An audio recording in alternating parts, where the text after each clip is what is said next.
I am prepared to state that I have been at locations where craft of unknown origin that did not originate on the face of this planet was there. I am prepared to state that while I was there, we saw living, dead bodies of entities that were not born on this planet. I am prepared to state that we had what they referred to as interfacing with those entities. When I was 8 or 9, I saw one of these objects, broad daylight. There was a beautiful, seamless disc in a blue sky, back when the skies were very blue. And I was with some boys in the neighborhood, and we saw this, and I went, oh my God, they're real, we saw a UFO. Now my parents said, oh well, you're just a kid. But I became completely absorbed in this. So my interest in this goes back to my childhood. The Disclosure Project was an accident of history. In 1990, I formed the Center for the Study of Extraterrestrial Intelligence to form a diplomatic corps to make peaceful contact with these civilizations. Because once you conclude that they're real and they're of interstellar origin, the next question is, what are we going to do about it?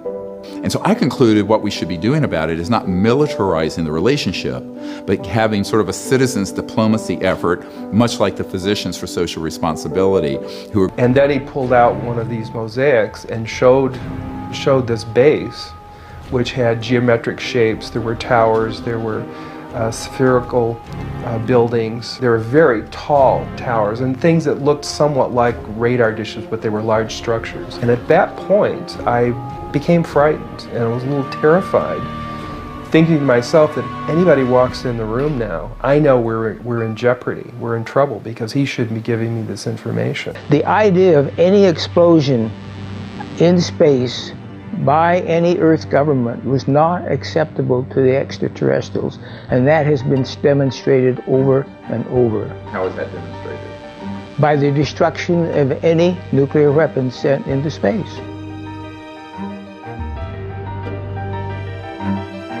It was early in the morning. I received a call from my topside security guard. He and some of the guards had been observing some strange lights flying around the launch control facility. And I said, well, you mean UFO? I think I used that word.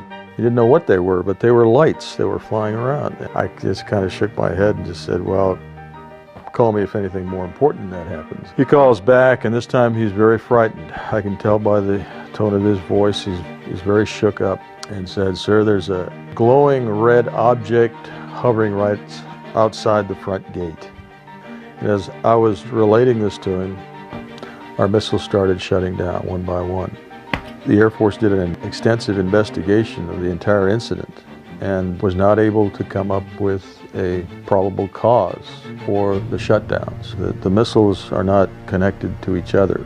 Having a fault at one site would not affect missiles at another location. We have indeed been contacted, perhaps even visited, by extraterrestrial beings.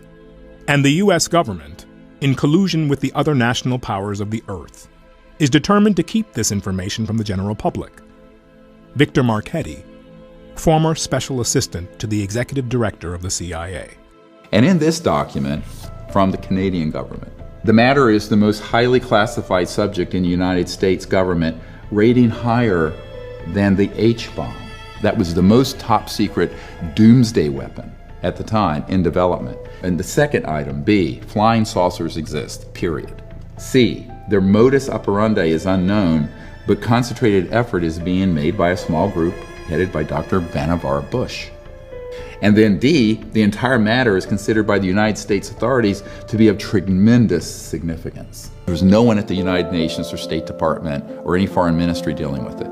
So we started a set of protocols to make contact. And sure enough, we had some spectacular successes. Holy damn hot shit. Hot dog. Thank you. This got kicked up to the intelligence community.